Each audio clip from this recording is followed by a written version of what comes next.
लोग यहाँ पर लेकर आए हैं। चलिए जानते हैं। देखिएगा पहला क्वेश्चन आपके सामने है, लघु बीजाणु ध्वनि की सबसे भीतरी परत क्या कहलाती है? तो याद रखिएगा जो लघु बीजाणु ध्वनि की सबसे भीतरी परत होती है उसको टैपिटम बोलते हैं। क्या बोलते हैं? टैपिटम। ठीक है, तो याद कर लीजिएगा।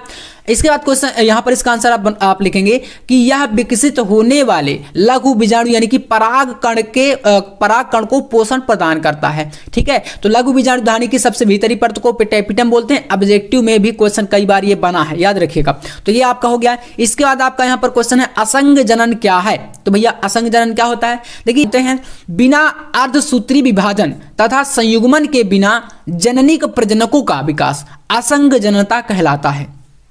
ठीक है, तो इसे बोलते हैं असंग जनन। इसके बाद अगला क्वेश्चन देखिए, कहा गया कि दोहरा निषेचन क्या है, डबल फर्टिलाइजेशन क्या होता है, इसकी खोज किसने की थी?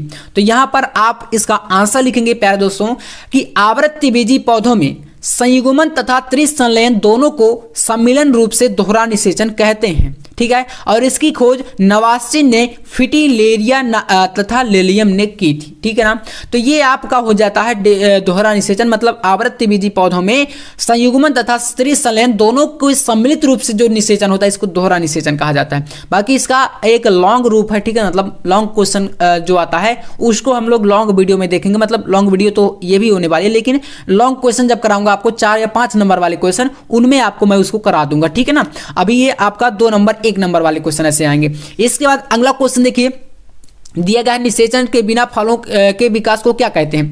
तो अगर बिना निषेचन के फल बनता है तो उसको क्या बोलते हैं? अनिषेक फलन बोलते हैं। ठीक है ना, तो ये आपका हो जाता है यहाँ पर कि निषेचन के बिना फलों के बनने की प्रक्रिया को कहते हैं अनिषेक फलन। ठीक है, 4 क्वेश्चन यहाँ से कंप्लीट है। अगला क्वेश्चन देखिए, नेक्स्ट क्वेश्चन यहाँ पर है, जलीय परागण करने वाले किन्हीं 2 पौधों के नाम बताइए या नाम लिखिए। तो जलीय परागण करते हैं हाइड्रिला आपका हो गया, क्योंकि ये जलीय परागण करने वाला पौधा ही है, मैंने आपको बताया ऑब्जेक्टिव में भी। और दूसरा होता है बेलिसनेरिया। ठीक है ना, हाइड्रिला और बेलिसनेरिया, याद रखिएगा दोनों जो है जलीय परागण करने वाले पादप हैं या पौधे हैं। अगला क्वेश्चन, ऐसे 2 जंतुओं के नाम लिखिए जिनमें अपरा पाया जाता है। अपरा तो आप जानते होंगे ना, अपरा क्या होता है? जो माता के गर्भ में शिशु होता है, भ्रूण होता है, उसके बीच और माँ के बीच मतलब जो संबंध बना के रखता है। जैसे कि मान लीजिए जो भ्रूण होगा उसे कहेगा की जरूरत पड़ेगी, जो पोषण होगा पोषण की भी आवश्यकता पड़ती है, उत्सर्जन जो पदार्थ होंगे उसका भी जो है अपरा ही मतलब आदान प्रदान करेगा। ऑक्सीजन हो गया है ना, ब्लड हो गया, सारी चीजें जो है अपरा करता है। तो बताना है आपको कि ऐसे 2 जंतुओं के नाम बताइए जिनमें अपरा पाया जाता है। देखिए, तो यहां पर आपके सामने इसका आंसर है कि स्तनधारियों में यूथेरिया समूह के सभी जंतुओं में इसी प्रकार का अपरा पाया जाता है जैसे मनुष्य में, मतलब मनुष्य के जैसा अपरा पाया जाता है यूथेरिया ग्रुप के जितने भी जंतु होते हैं।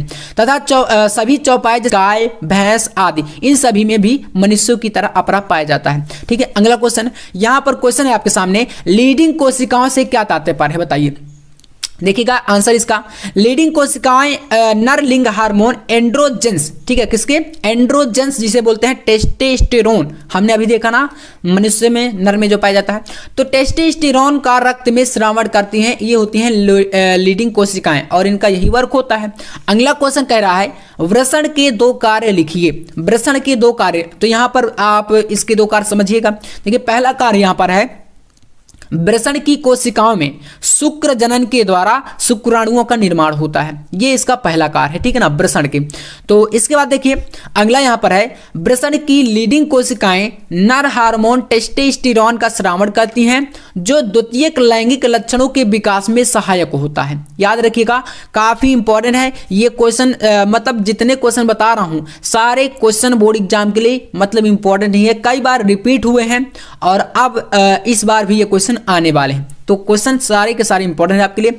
और इसके बाद हम लोग अगला क्वेश्चन देखते हैं, इसको तैयार कर लीजिएगा, वृषण के आपके कार्य यहां से कंप्लीट हो जाते हैं। ठीक है ना, चलिए नेक्स्ट क्वेश्चन हम देखते हैं। यहां पर अगला क्वेश्चन यहां पर है, सेब को आभासी फल क्यों कहते हैं?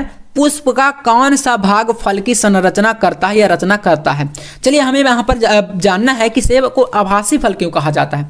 जानते हैं ना आप लोग आभासी फल, ठीक है ना, इसे मिथ्या फल भी बोलते हैं या फॉल्स फ्रूट भी बोल सकते हैं। तो देखिए आभासी फल में क्या होता है, इस प्रक्रिया में निषेचन के पश्चात अंडाशय के परिपक्व होने से फल बनता है, वह पुष्प के शेष अंग झड़ जाते हैं, ऐसा फल सत्य फल कहलाता है। मतलब जो सत्य फल होता है उसमें निषेचन के पश्चात अंडाशय के परिपक्व यानी कि उसके पोषित होने पर फल बनता है। ऐसे फलों को बोलते हैं सत्य फल। लेकिन अगर बात करें आभासी फलों की तो इसमें देखिए होता है सेब में जो सेब होता है इसको आभासी फल बोला जाता है। कैसे देखिए इसका निर्माण होता है, तो सेब में पुष्पासन फल का मुख्य खाने योग्य भाग बनाता है, अतः सेब को आभासी फल कहते हैं, क्योंकि इसके जो शेष भाग हैं वो जो है इसमें वर्क करते हैं और जो कहें तो पुष्पासन होता है इसका, ठीक है, पूरी संरचना जो होती है फूल की वो इसका क्या करता है, सेब का निर्माण करता है। और कह सकते हैं कि जो सेब है ये आभासी फल होता है या मिथ्या फल है, ठीक है ना। यही पूछा गया आभासी फल क्यों कहते हैं सेब को, तो ये इसका निर्माण क्योंकि पुष्पासन से होता है, ठीक है ना, याद रखिएगा। अगला क्वेश्चन यहां पर है बहुभ्रूणता पर संक्षिप्त टिप्पणी करिए। बहुभ्रूणता क्या होती है बताइए। देखिएगा यहां पर तो देखिए एक बीज में एक से अधिक यानी कि अनेक भ्रूण विकसित होने की प्रक्रिया को बहुभ्रूणता कहते हैं। जैसा कि इस वर्ड को देखकर आप समझ रहे हो कि बहुभ्रूणता मतलब बहुत सारे भ्रूण, ठीक है ना। तो आप इसी से याद रखिएगा कि जो बहुभ्रूणता होती है इसमें एक से अधिक यानी अनेक सारे भ्रूण जो है विकसित हो जाते हैं और ये प्रक्रिया कहलाती है बहुभ्रूणता, ठीक है ना। और यह बीजांड में एक से अधिक भ्रूण कोश की उपस्थिति के कारण अथवा भ्रूण कोश की अंडक कोशिका के अतिरिक्त किसी अन्य कोशिका जैसे सहायक कोशिका से संलयन के परिणाम स्वरूप होती है। उदाहरण के तौर पर पाइनस और संतरा ये बहुभ्रूणता के उदाहरण है, ठीक है ना, इनको याद कर लीजिएगा। अगला क्वेश्चन भ्रूणपोष क्या है, इसके विभिन्न प्रकारों को बताइए। देखिए भ्रूणपोष क्या होता है और इसके विभिन्न प्रकार कौन कौन से चलिए जानते हैं। तो देखिए भ्रूणपोष एक अगुणित पोषक ऊतक है और जिसका निर्माण संलयन के फलस्वरूप पुष्पीय पादपों में निषेचन के पश्चात होता है। भ्रूणपोष भ्रूण के विकास व बीज अंकुरण के समय उपयोग में आता है और इसके प्रकार यहाँ पर है केंद्रीय भ्रूणपोष, कोशिकीय भ्रूणपोष और माध्यमिक भ्रूणपोष। ये तीनों का प्रकार जो है इनका मैंने एक्सप्लेन किया है, ठीक है। अगला क्वेश्चन देखिए अनिषेक फलन क्या है। तो ऐसे फल जिनका निर्माण अंडाशय से होता है उसे अनिषेक फल कहते हैं तथा फल के निर्माण की इस प्रक्रिया को अनिषेक फलन कहते हैं। जैसे तरबूज हो गया, अंगूर, संतरे, ये सभी क्या है अनिषेक फल हैं। इसके बाद यहाँ पर सहप्रभाविता यानी कोडोमिनेंस को समझाइए। तो सहप्रभाविता क्या होती है, तो इसका देखिए आंसर है कि जब किसी कारक या जीन के एलील में से, ठीक है ना, जब किसी कारक या जीन के एलील में से कोई भी पूर्ण रूप से प्रभावी या अप्रभावी ना होकर मिश्रित रूप से प्रभाव डालते हैं तो इसे सहप्रभाविता कहते हैं। जैसे मनुष्य में रुधिर वर्ग, देखिए जो सहप्रभाविता वो कहलाता है सहप्रभाविता या कोडोमिनेंस, ठीक है ना। चलिए अगला क्वेश्चन सहलग्नता पर टिप्पणी कीजिए। सहलग्नता पर टिप्पणी देखिए यहाँ पर आंसर है कि जीनों का एक साथ वंशागत होना तथा संतानों द्वारा पैतृक संयोजनों को प्रतिनिधारित किए रखने की क्रिया सहलग्नता कहलाती है। सहलग्नता की खोज वेटसन तथा पुन्निट ने 1906 में कब की थी, याद रखिएगा 1906 में लेथरडाइट्स आडोरेट्स में की थी, ठीक है ना। तो ये आपका हो जाएगा सहलग्नता। अगला क्वेश्चन यहां पर है डाउन सिंड्रोम पर टिप्पणी दीजिए। सारे क्वेश्चन इंपॉर्टेंट है बिल्कुल एकदम, ठीक है ना। तो देखिए डाउन सिंड्रोम क्या होता है, तो डाउन सिंड्रोम को सर्वप्रथम लैगडॉन डाउन ने कब खोजा था, तो 1866 ईस्वी में, ठीक है, याद रखिएगा। तो ये सन भी कभी कभी पूछ लेते हैं, वैज्ञानिकों के नाम भी आ जाते हैं, ऑब्जेक्टिव में ऐसे क्वेश्चन बनते हैं, याद रखिएगा। तो डाउन सिंड्रोम को सर्वप्रथम लैगडॉन डाउन ने 1866 में खोजा था। यह रोग 21वें जोड़ी गुणसूत्र यानी ऑटोसोम, ठीक है ना, 21वें जोड़ी गुणसूत्र में एक गुणसूत्र की अधिकता से होता है। मतलब जो डाउन सिंड्रोम होता है इसमें जो है क्या होता है, एक जोड़ी गुणसूत्र बढ़ जाता है, 46 के स्थान पर 47 हो जाते हैं गुणसूत्रों की संख्या, ठीक है ना। तो अधिकता से होता है जो त्रिगुणता कहलाती है। इस प्रकार इस रोग से ग्रस्त व्यक्ति में गुणसूत्रों की संख्या 46 के स्थान पर 47 यानी 47 हो जाती है। इसको बोलते हैं डाउन सिंड्रोम, ठीक है। अगला क्वेश्चन देखते हैं, चलिए। तो नेक्स्ट क्वेश्चन यहां पर आपके सामने देख सकते हैं भ्रूणपोष किसे कहते हैं। चलिए तो भ्रूणपोष क्या होता है, देखिए एक होता है भ्रूण कोष यानी का वाला, है ना, और ये क्या है पा वाला है भ्रूणपोष। तो इसको देखिए पुष्पी पादपों में द्विनिषेचन यानी डबल फर्टिलाइजेशन के समय नर युग्मक तथा ध्रुवीय न्यूक्लियाई के संलयन से त्रिगुणित प्राथमिक भ्रूणपोष केंद्रक बनता है जो बाद में त्रिगुणित भ्रूणपोष ऊतक के रूप में विकसित होता है और यह विकासशील भ्रूण को पोषण प्रदान करता है। इसे बोलते हैं भ्रूणपोष, ठीक है ना। अगला क्वेश्चन देखिए, क्वेश्चन में कहा गया है एक बीज पत्री बीज तथा द्विबीजपत्री बीज में कोई दो अंतर बताइए।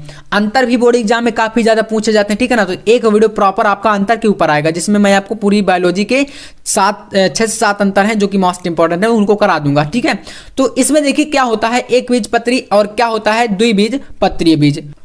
तो देखिए एक बीजपत्री बीज में केवल एक बीज पत्र उपस्थित होता है, और जबकि जो द्विबीजपत्री बीज होता है इसमें भ्रूणी अक्ष तथा 2 बीज पत्र होते हैं। दोनों में एक डिफरेंस समझ में आपको आ गया। मतलब जो एक बीजपत्री बीज होता है इसमें एक बीज पत्र उपस्थित होता है, और जो द्विबीजपत्री होता है बीज इसमें भ्रूणी अक्ष और 2 बीज पत्र होते हैं। ये इनका दोनों का पहला अंतर है। दूसरे अंतर पर आइए, क्योंकि 2 अंतर आपको बताने हैं। तो देखिए एक बीजपत्री बीज में बीज भित्ति के अंदर एंडोस्पर्म पाया जाता है, यहां तक समझ गए। और बात करें जो बीज पत्र से अलग उपस्थित होता है, ये आपका क्या है यहां से यहां तक पहला है एक बीजपत्री बीज के लिए। अब बात करते हैं द्विबीजपत्री में। देखिए कहा गया परंतु द्विबीजपत्री बीज में एंडोस्पर्म बीज पत्र में ही स्थित होता है। यही दोनों में अंतर है, ठीक है ना। इसमें क्या होता है एक बीजपत्री बीज में जो बीज भित्ति है ये बीज भित्ति के अंदर एंडोस्पर्म पाया जाता है, लेकिन यहां पर क्या है द्विबीजपत्री बीज में एंडोस्पर्म बीज पत्र में ही स्थित होता है। ये दोनों में क्या है फर्क है। चलिए अगला देखिए, यहां पर आपके सामने भ्रूण प्राथमिक भ्रूणपोष कोशिका में विभाजन के समय बाद ही क्यों विभाजन प्रारंभ करता है। देखिए इसका आंसर है कि भ्रूण विकास के लिए पोषण की आवश्यकता होती है। अब आप ही जानते हैं भ्रूण हो कोई भी वस्तु ले लीजिए, हम ही अगर भोजन ना करें तो हमारा विकास कहाँ से होगा, ठीक है ना। तो जिस प्रकार से हमें अपने विकास के लिए है ना दैनिक जीवन में हमें डेली जो है भोजन की आवश्यकता, हर प्रकार की क्रियाएं जो है करते हैं, वैसे यहाँ पर कहना आपको समझना है कि जो भ्रूण विकास होता है इसके विकास के लिए पोषण की आवश्यकता होती है। और चूंकि परिपक्व भ्रूण विकास के लिए उपयुक्त पोषण उपलब्ध कराने में सक्षम नहीं होता, अतः प्राथमिक भ्रूणपोष कोशिका विभाजित होकर ही भ्रूणपोष का निर्माण करती है तथा भ्रूण के लिए पोषण उपलब्ध कराती है। इसलिए कह सकते हैं भ्रूणपोष कोशिका विभाजन के बाद ही क्या करता है विभाजन प्रारंभ कर देता है। इस प्रकार से ये आपका अगला क्वेश्चन चलिए देखते हैं। यहां पर आपके सामने 19 नंबर क्वेश्चन, टोटल 50 देखने हैं, बस बने रहिएगा। IVF तथा GIFT का पूरा नाम बताइए। ये फुल फॉर्म भी आते हैं पेपर में, ठीक है ना, देख लीजिएगा। 1-2 नंबर के लिए क्वेश्चन आते हैं। तो देखिए IVF का मतलब क्या होता है यहाँ पर इन विट्रो फर्टिलाइजेशन, इसका मतलब होता है पात्र निषेचन हिंदी में, ठीक है ना। इस पर टिप्पणी आती है। तो जितने भी क्वेश्चन है मेरे साथ जुड़े रहिए, टेंशन मत लीजिए आप लोग। GIFT इसका मतलब होता है गैमेट, आई का मतलब इंट्रा, एफ यहां पर हो जाता है फैलोपियन और टी ट्रांसफर। तो गैमेट इंट्रा फैलोपियन ट्रांसफर मतलब कि इसको बोलेंगे गैमेट अंतरा फैलोपियन स्थानांतरण, हिंदी में ये हो जाएगा। तो ये इसका फुल फॉर्म है। अगला क्वेश्चन, परिवार नियोजन पर टिप्पणी दीजिए। क्या होता है परिवार नियोजन, चलिए जानिए। देखिए परिवार नियोजन परिवार कल्याण का वह भाग है जिसके अंतर्गत परिवार में बच्चों की संख्या निश्चित कर परिवार के कल्याण की योजना बनाई जाती है। अर्थात ऐसी योजनाओं से जनसंख्या वृद्धि दर को सीमित रखा जा सकता है। यह होता है परिवार नियोजन, याद है कर लीजिएगा। और इस पर टिप्पणी अगर आएगा 2 नंबर के लिए तो इतना लिखना है, और अगर फिर क्वेश्चन लॉन्ग में 3 नंबर या 4 नंबर के आता है तो फिर आपको बताना पड़ेगा परिवार नियोजन क्या है, परिवार नियोजन के जो है रोकने के उपाय, इसको कैसे जनसंख्या को रोका जा सकता है, पूरा चीजें आपकी आएंगी, ठीक है ना। तो फिर उसमें बहुत सारे प्रयोग हैं, है ना, वो सब चीजें हम लोग जानेंगे। लॉन्ग जब मैं वीडियो आपको लाऊंगा, मैंने कह दिया कि 5 नंबर या 4 नंबर वाला वीडियो आएगा, उसमें सारे बुक की मैं आपको लॉन्ग क्वेश्चन करा दूंगा। तो ये हो जाएगा।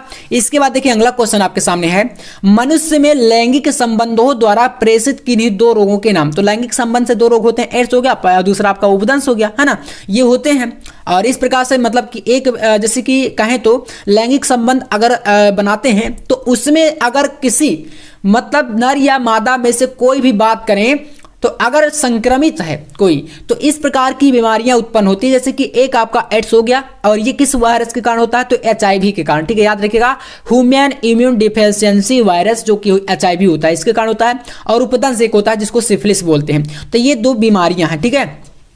अगला क्वेश्चन देखिए, यहां पर क्वेश्चन आपके सामने है, हीमोफीलिया को ब्लीडर रोग क्यों कहते हैं। देखिएगा, देखिए हीमोफीलिया रोग में रुधिर का थक्का बनने से संबंधित एकल प्रोटीन का अभाव होता है, और इसके कारण रोगग्रस्त व्यक्ति के शरीर की छोटी से छोटी चोट में रुधिर स्राव बंद नहीं होता, और इस कारण रुधिर स्राव रोग भी इसे कहा जाता है। मतलब देखिए इसमें होता क्या है, हीमोफीलिया जो होता है इसमें अगर किसी व्यक्ति की चोट मार दी जाए या लग जाए कुछ भी, तो उसका जो रक्त का बहना होता है वो बंद नहीं होता, क्योंकि इस बीमारी के कारण रक्त का थक्का नहीं बन पाता, और अगर रक्त का थक्का नहीं बन पाए तो भैया रक्त बहना बंद नहीं होगा, रक्तस्राव। तो ये एक प्रकार की बीमारी होती है, इसे रक्तस्राव रोग भी कहा जाता है। तो ये आप लोग समझ सकते हैं, ये ब्लीडर रोग है, ठीक है ना।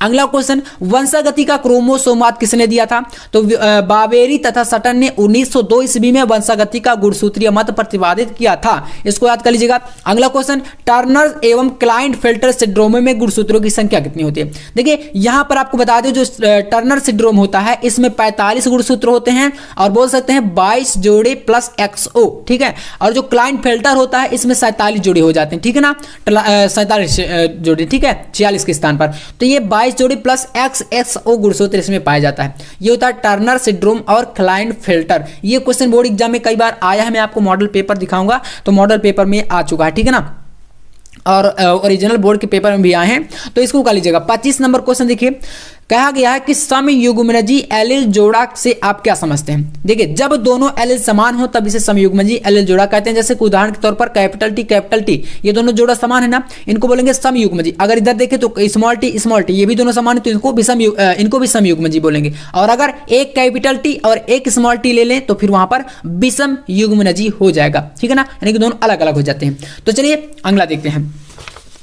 नेक्स्ट क्वेश्चन यहां पर आपके सामने है, उस एंजाइम का नाम लिखिए जो डीएनए अणु को खंडों में तोड़ देता है, ठीक है। तो यहां पर आपके सामने कौन सा एंजाइम है जो कि डीएनए अणु को खंडों में तोड़ते हैं? तो यहां पर याद रखिएगा, तोड़ने को यानी कि प्रतिबंधन एंडोन्यूक्लियस होता है, ठीक है ना, इसको रिस्ट्रिक्शन एंडोन्यूक्लियस बोलते हैं। एक होता है प्रतिबंधन एक्सोन्यूक्लियस, ठीक है ना। और अगर जोड़ने की बात करेगा कि ऐसे एंजाइम का नाम बताइए जो डीएनए खंडों को जोड़ देता है, तो उसको बोलेंगे लाइगेज। क्या बोलेंगे? लाइगेज, याद रखिएगा। चलिए अगला देखिए, प्लाज्मिड्स, ठीक है ना, प्लाज्मिड्स किसे कहते हैं? तो कुछ जीवाणुओं में न्यूक्लियोटाइड से बाहर कोशिका द्रव्य में एक से अधिक छोटे वृत्ताकार डीएनए अणु होते हैं, जिन्हें बोलते हैं प्लाज्मिड्स, ठीक है ना, ये होता है प्लाज्मिड्स। अगला देखिए, नेक्स्ट क्वेश्चन है, समजात एवं विषमजात अंगों में अंतर बताइए। देखिए समजात अंग क्या होते हैं? दो अंगों का उद्भव जब एक जैसा होता है, चाहे उनके कार्य तथा स्वरूप अलग अलग हैं, तो ये होते हैं समजात अंग, ठीक है। जैसे पक्षी के पंख तथा आर्थ्रोपोड्स के पंख, इन्हें बोलते हैं क्या? समजात अंग बोलते हैं, ठीक है। और विषमजात अंगों को क्या बोलेंगे? जस्ट इसी का उल्टा कर देना है आपको, है ना। जब दो अंग जो होते हैं उनका उद्भव एक जैसा हो और उनके जो कार्य करने की क्षमता है और जो उनका आकार स्वरूप है वो अलग अलग हो जाए, वहां पर विषमजात अंग हो जाते हैं, ठीक है। तो ये इन दोनों में अंतर होता है। अगला देखिए, जाति व्रत एवं जाति क्या है, इससे आप क्या समझते हैं? देखिए, तो प्राकृतिक रूप से आपस में प्रजनन करने वाले जीवों के समूह को जाति कहते हैं। क्या कहते हैं? प्राकृतिक रूप से आपस में प्रजनन करने वाले जीवों के समूह को, ग्रुप को क्या बोलेंगे? जाति बोलते हैं। और किसी जीव के विकासीय इतिहास को जाति वृत्त कहते हैं। तो ये होता है जाति और जाति वृत्त, समझ गए ना। चलिए अगला देखते हैं। तो उत्परिवर्तनवाद क्या है और किस वैज्ञानिक ने इसको सिद्धांत को दिया था, ठीक है। तो यहां पर मैंने आपको बताया कि उत्परिवर्तनवाद को ह्यूगो डे ब्रीज ने दिया था, ठीक है। और ये क्या होता है? तो आनुवांशिक पदार्थ में रासायनिक परिवर्तनों के कारण जीवधारियों के लक्षणों में होने वाले आकस्मिक परिवर्तन को उत्परिवर्तन कहते हैं। मतलब अगर कोई आनुवांशिक पदार्थ है और इसके रासायनिक परिवर्तन के कारण जीवधारियों में कोई लक्षण होता है, कोई बदलाव आता है, उसको मतलब अचानक, ठीक है ना, आकस्मिक, तो उसे बोलते हैं उत्परिवर्तन, ठीक है ना। तो इसको याद कर लीजिएगा। अगला देखिए, पीलिया रोग क्या है और यह क्यों होता है? पीलिया आपने सुना होगा ना कि इस व्यक्ति को पीलिया होगा, मतलब उसके शरीर में पूरा पीलापन आ जाता है, ब्लड जो होता है कहते हैं रक्त की कमी हो गई। ऐसा नहीं होता है, तो रीजन क्या है वो समझिए। देखिए, पीलिया विषाणु जनित यकृत रोग है। ये यकृत की बीमारी होती है, ठीक है ना। यकृत की, जो हमारे बॉडी में यकृत होता है, एक पार्ट होता है, ठीक है ना, जिससे पित्तरस या पित्ताशय जो है जिसे बोलते हैं, तो उसका स्राव होता है। तो यकृत रोग है और यह रोग रुधिर की तनुता बढ़ने तो होता है। मतलब कि जो रक्त होता है वो पतला हो जाता है, तनु हो जाता है, और रक्त की जब तनुता बढ़ जाती है तो शरीर में कमजोरी बढ़ने लगती है और तिल्ली बढ़ने से ये मतलब रोग उत्पन्न होता है, ठीक है ना। इसे तिल्ली रोग भी बोलते हैं। तो ये पीलिया होता है, ठीक है। अगला देखिए, 32 नंबर क्वेश्चन, टी तथा बी लिम्फोसाइट्स का निर्माण तथा परिपक्वन कहाँ होता है? एक होता है टी लिम्फोसाइट्स, एक होता है बी लिम्फोसाइट्स। तो देखिए टी तथा बी लिम्फोसाइट्स का निर्माण कहाँ होता है और इसका परिपक्वन कहाँ होता है, समझिएगा। तो देखिए टी तथा बी लिम्फोसाइट्स का उत्पादन अस्थि मज्जा में होता है और टी लिम्फोसाइट इसको अच्छे से देखे समझिए, टी और बी लिम्फोसाइट जो दोनों होते हैं इनका उत्पादन तो अस्थि मज्जा में होता है। अस्थि मज्जा मतलब हमारी बॉडी में जो पैर हैं, ठीक है ना, पैर में जैसे गांठ बोलते हैं, उसमें आपका एक पार्ट होता है, उसमें एक चिपचिपा तरल पदार्थ होता है जिसे बोलेंगे यहाँ पर टी या बी लिम्फोसाइट। तो इनका देखिए थोड़ा सा अलग तरीके से, टी लिम्फोसाइट्स का परिपक्वन लसिका ऊतक में होता है और बी लिम्फोसाइट्स का परिपक्वन थाइमस ग्रंथि में होता है। इनकी ये डिफरेंट है, यहाँ पर बी लिम्फोसाइट थोड़ा सा अलग है जो कि थाइमस ग्रंथि में होता है इसका परिपक्वन, और जो टी लिम्फोसाइट्स है उसका लसिका ऊतक में, ठीक है ना, लसिका ऊतक में। तो इनका परिपक्वन आप समझ गए, और इनका निर्माण कहाँ होता है? तो अस्थि मज्जा में होता है। तो चलिए अगला क्वेश्चन देखते हैं। तो नेक्स्ट क्वेश्चन यहां पर आपके सामने है, एलर्जी किसे कहते हैं? समझिएगा, देखिए किसी एंटीजन या हमने अभी देखा ना एंटीजन ए या एंटीजन बी, तो कह रहा है किसी एंटीजन या पर्यावरणीय पदार्थ के प्रति प्रतिरक्षा तंत्र की अतिक्रियाशीलता को एलर्जी कहते हैं, और एलर्जी उत्पन्न करने वाले पदार्थों को एलर्जेन कहते हैं। ये होता है एलर्जी। अगला देखिए, वायरल रोगों से क्या तात्पर्य है? किसी ऐसे रोग का नाम बताइए। वायरल रोग क्या है, ठीक है ना, देखिए तो ऐसे रोग या वह रोग जो वायरस द्वारा उत्पन्न होता है उसे वायरल रोग कहते हैं। वायरस से कौन कौन से रोग होते हैं? तो पहला आपका एड्स हो गया है ना, ये वायरल रोग है, और एक कह सकते हैं बहुत ज्यादा प्राणघाती रोग होता है, मतलब कि इसका शुद्ध उपचार अभी तक नहीं मिल पाया है ना। तो ये एक ऐसी बीमारी है जो कि मतलब एड्स जो होता है ये HIV वायरस से होता है, और इसे वायरल रोग कहते हैं। और विषाणु रोग जो होते हैं मतलब कि एक से दूसरे में बहुत जल्दी फैल जाते हैं, ठीक है ना, संपर्क में आने से। तो इसका पूर्ण इलाज अभी तक नहीं खोजा गया है, और ये काफी खतरनाक बीमारी होती है। अगला क्वेश्चन, HIV का पूरा नाम क्या होता है? Human immune deficiency virus. तो ये HIV और इसी वायरस के कारण होता है एड्स रोग, ठीक है। तो चलिए अगला क्वेश्चन देखते हैं। नेक्स्ट क्वेश्चन है, जैव उर्वरकों के स्रोत पर टिप्पणी दीजिए। जैव उर्वरकों के स्रोत पर टिप्पणी बताना है। देखिए अनेक प्रकार के सूक्ष्म जीव अपनी जैविक क्रियाओं से मृदा में पोषक तत्वों की वृद्धि करते हैं। जैविक क्रियाओं से, जैसे कि केचुआ को ले लीजिए। केचुआ क्या करता है? मिट्टी में ही रहता है, और वो जो है जहां पर रहता है उस मिट्टी को बहुत ज्यादा उपजाऊ बना देता है। तो वो एक मतलब कि जैविक खाद्य का भी काम करता है, ठीक है ना, मिट्टी ही खाता है वो। तो कह सकते हैं कि जैविक क्रियाओं से मृदा में पोषक तत्वों की वृद्धि करते हैं और जैव उर्वरक कहलाते हैं। इनके प्रमुख स्रोत जीवाणु, साइनोबैक्टीरिया तथा कुछ कवक हैं, ठीक है ना, ये हो जाता है जैव उर्वरक। अगला क्वेश्चन, बायोगैस के घटकों के नाम बताइए। बायोगैस, देखिए तो बायोगैस गैसों का एक मिश्रण है। इसका प्रमुख भाग CH4 होता है, यानी कि जिसे मीथेन बोलते हैं। मीथेन की इसमें मात्रा जो बायोगैस होता है इसमें 70% मात्रा केवल और केवल मीथेन गैस की होती है। और अन्य गैसेस में जैसे H2SO मतलब कि हाइड्रोजन सल्फाइड, और यहाँ पर CO2 कार्बन डाइऑक्साइड, ये भी गैसें होती हैं। बायोगैस का प्रमुख उत्पादक सूक्ष्म जीव जिसे मेथेनोबैक्टीरियम कहते हैं, ठीक है ना। तो ये इसका प्रमुख जो है उत्पादक जीव है। अगला क्वेश्चन, राइजोबियम नामक सूक्ष्म जीव का कृषि में महत्व बताइए। तो देखिए यहाँ पर हो जाएगा, राइजोबियम सहजीवी जीवाणु मटर कुल के पौधों की जड़ ग्रंथियों में पाया जाता है, और यह वातावरणीय स्वतंत्र नाइट्रोजन को लेग हीमोग्लोबिन की सहायता से नाइट्रोजन यौगिकों में बदलकर पौधे को प्रदान करता है। फसल के पक जाने पर जड़ ग्रंथिकाओं में उपस्थित नाइट्रोजन यौगिक मृदा की उर्वरता को बढ़ाते हैं, और यह जैव उर्वरक का कार्य करता है, ठीक है। तो ये होता है जैव उर्वरक। अगला देखिए, नेक्स्ट क्वेश्चन यहां पर है, सिरका उत्पादन में किन जीवाणुओं का उपयोग होता है? सिरका जानते हैं आप लोग? तो देखिए सिरका उत्पादन में एसिटोबैक्टर एसिटी, ये जीवाणु का नाम है, याद रख लीजिएगा, है ना। तो सिरका उत्पादन में एसिटोबैक्टर एसिटी जीवाणु का उपयोग होता है। और यहां पर अगला क्वेश्चन, जैव प्रौद्योगिकी से आप क्या समझते हैं? तो यहां पर आपका आंसर हो जाएगा, जैव प्रौद्योगिकी सरल जैविक कारकों के नियमित अनुप्रयोग से, चाहे वे जीवित हों अथवा अजीवित कोशिका हों या कोशिकांग के लाभदायक उत्पादक महत्व के लिए बनी एक विधि होती है। तो इसे बोलते हैं जैव प्रौद्योगिकी। अगला क्वेश्चन, पारजीवी जंतु क्या है? देखिए पारजीवी जंतु क्या होते हैं?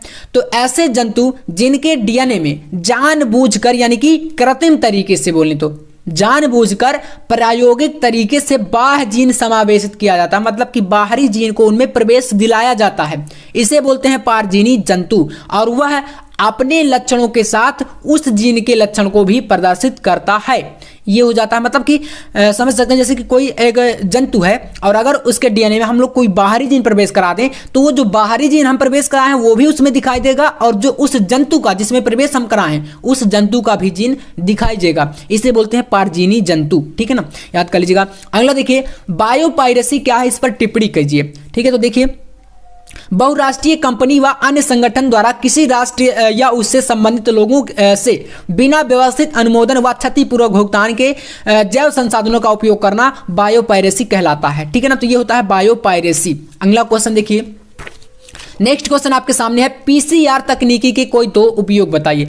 पीसीआर क्या होता है, देखिए, इसे बोलते हैं पॉलीमरेज चेन रिएक्शन। इसकी खोज कैरी मुलिस ने की थी, याद रखिएगा, है ना। तो पीसीआर क्या होता है, देखिए, इस तकनीकी का उपयोग, पहला उपयोग होता है कि इसके द्वारा एड्स रोग की पहचान की जा सकती है। जो एड्स बीमारी होती है इसकी पहचान हम लोग कर सकते हैं किससे, पीसीआर तकनीकी से। अगला यहाँ पर है, इसके द्वारा कैंसर रोगी में उत्परिवर्तनों की पहचान भी की जा सकती है। कैंसर रोगी में और एड्स रोगी में इस तकनीकी का उपयोग किया जाता है, और इसका खोज किया था किसने, कैरी मुलिस ने, पीसीआर की। ठीक है ना, इसे बोलते हैं पॉलीमरेज चेन रिएक्शन, पॉलीमरेज श्रृंखला अभिक्रिया हिंदी में। ठीक है, तो याद कर लीजिएगा। अगला देखिए, सहजीवी पौधों पर संक्षिप्त टिप्पणी दीजिए। सहजीवी पौधे, है ना, तो देखिए, सहयोग करने वाली दोनों जातियों को एक दूसरे से आपस में लाभ हो तो ऐसे जीवन को सहजीवन कहते हैं, तथा ऐसे जीवों को सहजीवी कहते हैं। यही दोनों में आपका संक्षिप्त टिप्पणी या दोनों में रिलेशन होता है। मतलब सहयोग करने वाली अगर दो जातियां हैं तो दोनों जातियों को एक दूसरे से आपस में अगर लाभ होता है तो ऐसे को बोलेंगे सहजीवन, मतलब साथ में जीवन यापन करें तो वो होता है सहजीवन। और ऐसे दोनों जो जीव होंगे जो आपस में मतलब जीवन यापन करेंगे उनको बोलेंगे सहजीवी। ठीक है ना। अगला देखिए, आंशिक परजीवी किसे कहते हैं, आंशिक परजीवी तो वह परजीवी जो अपने जीवन चक्र के कुछ भाग को ही पोषक के साथ व्यतीत करता है तथा जीवन का शेष भाग पोषक से अलग होकर स्वतंत्र रूप से व्यतीत करता है, आंशिक परजीवी या विकल्पी परजीवी कहलाता है।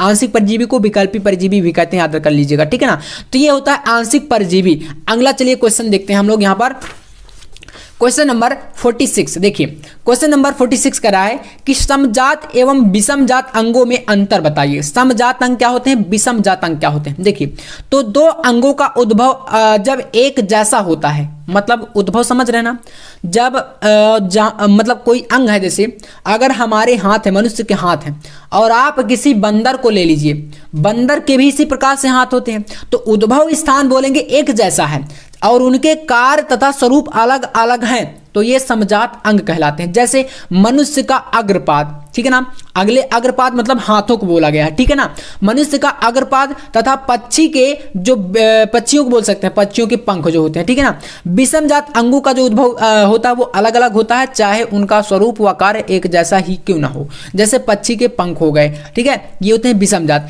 अगला क्वेश्चन, उत्परिवर्तन क्या है, तो आंशिक पदार्थ में रासायनिक परिवर्तनों के कारण जीवधारियों के लक्षण में होने वाले आकस्मिक परिवर्तन को उत्परिवर्तन कहते हैं, और इसको ह्यूगो ड्यू ब्रिज ने दिया था।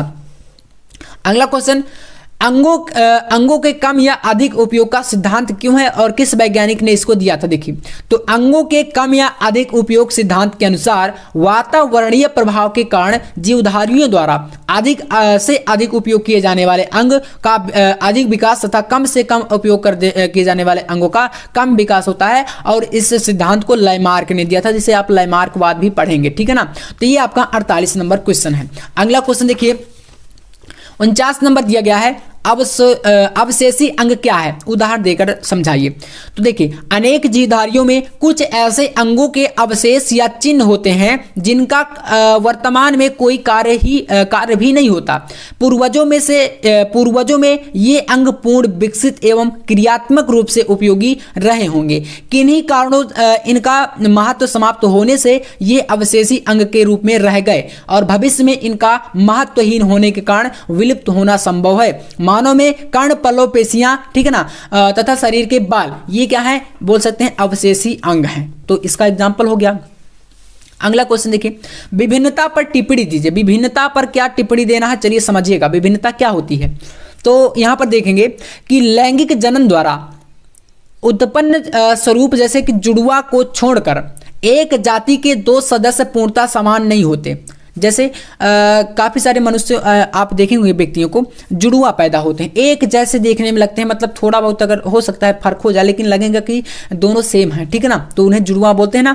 तो कहा गया कि लैंगिक जनन द्वारा उत्पन्न समरूप जुड़वा को छोड़कर एक जाति के दो सदस्य पूर्णतः समान नहीं होते और इनमें विभिन्नताएं भी पाई जाती हैं, मतलब डिफरेंट, है ना। तो विभिन्नताएं संरचनात्मक, क्रियात्मक, मनोवैज्ञानिक अथवा मानसिक प्रकार की हो सकती हैं, मतलब उनमें संरचना भी थोड़ा सा अलग हो सकती है, उनकी कार्य करने क्रियाशीलता अलग हो सकती है, मनोवैज्ञानिक सोच उनकी अलग हो सकती है, मानसिक प्रकार का मतलब दिमाग उनका बिल्कुल डिफरेंट हो सकता है, लेकिन कायिक विभिन्नताएं वंशागत नहीं होती हैं और जबकि जननिक विभिन्नताएं वंशागत होती हैं। तो जननिक विभिन्नताएं वंशागत होती हैं, यही होता है विभिन्नता।